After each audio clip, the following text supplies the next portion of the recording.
একটা কথায় আছে না, মানুষ হচ্ছে অভ্যাসের দাস, জানো তো। আমি আগে বাড়িতে মাছ খেতেই চাইতাম না। বিয়ের আগে মাছ আনতো, মাছ রান্না করতো, কিন্তু আমি খেতে চাইতাম না, বিরক্ত করতাম। একটু খেয়েই কেমন যেন করতাম, বিস্কুট খেতাম। আর এখন নিজেদের পুকুরের মাছ ঘাটতে ঘাটতে, ধরতে ধরতে, কাটতে কাটতে এখন খাওয়া শিখে গেছি। তো হ্যালো এভরিওয়ান, কেমন আছো? আমি উত্তর চব্বিশ পরগনা থেকে শুক্লা চলে এলাম দারুণ একটা ছোট্ট ব্লগ ভিডিও নিয়ে। আর এইদিকে সকালবেলা দেখো ছেলে মেশিন চালাতে এসে গরমে চান করে নিচ্ছে। আর আমি দাদাকে ডেকে নিয়েছিলাম কটা মাছ ধরার জন্য। অনেক দিন মাছ ধরতে আসে না, তাই ভাবলাম কটা মাছ ধরি। তো আজকে এত পরিমাণে, এক খেপেই এত পরিমাণে মাছ উঠবে আমরা তো দেখি। সকালবেলা প্রচুর ওয়েদারটা খারাপ ছিল, এত পরিমাণে মেঘ উঠেছিল, ভাবলাম একটু বৃষ্টি হবে, সেই বুঝেই আমি নিশ্চিন্ত হয়েছিলাম। কিন্তু তার কিছুক্ষণ পরে যে এতটা রোদ উঠবে ভাবার বিষয়। তো যাই হোক, দেখো তোমরা দেখলেই বুঝতে পারবে কতগুলো মাছ উঠেছে। এখানে বেশিরভাগ আছে রুই মাছ, আর রুই মাছগুলো ছোট আছে, একটু বড় আছে। তো সব এই টাইমটাই কিন্তু মাছের পেটে ডিম হয়ে যায়, জানো তো। তো অনেকগুলো পুঁটি মাছ উঠেছিল, দেশি পুঁটি, তো তাদের পেটেও দেখলাম প্রচুর ডিম হয়ে গেছে। ওরা এখন বাচ্চা ছাড়বে, আর বাচ্চা ছাড়লে অনেক মাছ হয়। কিন্তু দুঃখের বিষয়, এক তেলাপিয়া মাছের বাচ্চা বাদেও কোনো মাছ এখন বাচ্চা ছাড়লেও বাচ্চাগুলো বাঁচবে না।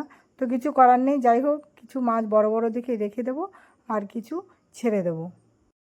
এদিকে বাড়িতে চলে এসেছি, এসে দেখি গাছগুলো একটু শুকনো শুকনো ভাব। আজকে সকালে ওদেরকে যত্ন করতে পারিনি, তো বাড়িতে এসেই প্রথমে ওদের একটু জল দিলাম। জল দিয়ে দেখি মেয়েকে খাবার দিয়ে গেছিলাম, ও পুরোটা খাবার নষ্ট করেছে একটুখানি খেয়ে। আর আমার খাবার নষ্ট করলে ভীষণ খারাপ লাগে। এই খাবারটার জন্য আমাদের কত কষ্ট করতে হয়, দিনরাত পরিশ্রম করে সেই মানুষটা টাকা উপার্জন করে, আর সেই খাবার যদি এইভাবে নষ্ট করে খুব খারাপ লাগে। মাছগুলোকে কেটে ধুয়ে জল ঝরাতে দেবো এখন। আর চিকেন এনেছিলাম সকালে, চিকেনটা এখন রান্না করব, মাছটা আর রান্না করব না। আর এই বাজারের আলুর দোকানদার এত, কি বলবো, এত চালাক, দেখে দেখে আমাকে পচা আলুগুলোই দিয়েছে। নিজে হাতে আলু বেছে নিয়ে আসবে, আর না হলে যত দুনিয়ার পচা আলু তোমার ঘাড়ে ভেজাবে। তো যাই হোক, আলুগুলো আর দেবো না, আবার নতুন করে করা ভালো আলু কেটে আমি মাংসর সঙ্গে দেবো। আজকে একদম হালকা পাতলা করে রান্না করব। তো চিকেনটা রান্না করা বসাতে বসাতে ওদিকে আমি মাছটা জল ঝরাতে দিয়েছি। কারণ প্রায় আমার এক সপ্তাহ মতন হয়ে যাবে যতগুলো মাছ আমি ধুয়ে কেটে রেখেছি। ডিপ ফ্রিজে রেখে দেবো। প্যাকেট করে করে রাখলে কি হয়, মাছটা ভালো থাকে, আর একসঙ্গে সব মাছকে জল দিয়ে ভিজানো লাগে না, অনেক দিন খাওয়া যায়। তো আমি একদম আজকে একটা পেঁয়াজ, একটা রসুন, একটুখানি আদা, কাঁচা লঙ্কা, আর হলুদ, আর সামান্য একটু গরম মশলা, এই দিয়েই আজকে আমি মাংসটা করব। কারণ মশলা যত কম দিয়ে মাংস খাবে ততই শরীরের পক্ষে ভালো। আর এই মাছের ডিমটা কিন্তু আমি আজকে খাবো না, মাছগুলো সব আমি প্যাকেট করে ফ্রিজে ঢুকিয়ে রেখে দেবো। যাই হোক, রান্নাবান্না আমার কমপ্লিট। চান করব, আজকে সকালে চান করতে টাইম পাইনি, প্রচুর মানে ক্লান্তি লাগছে এখন। তো রান্না করতে করতে আজকে অনেক বেলা হয়ে গেল, জানো তো। তো একেতে শরীরটা ভালো না, তারপরে সকালবেলা থেকে ছুটাছুটি করছি।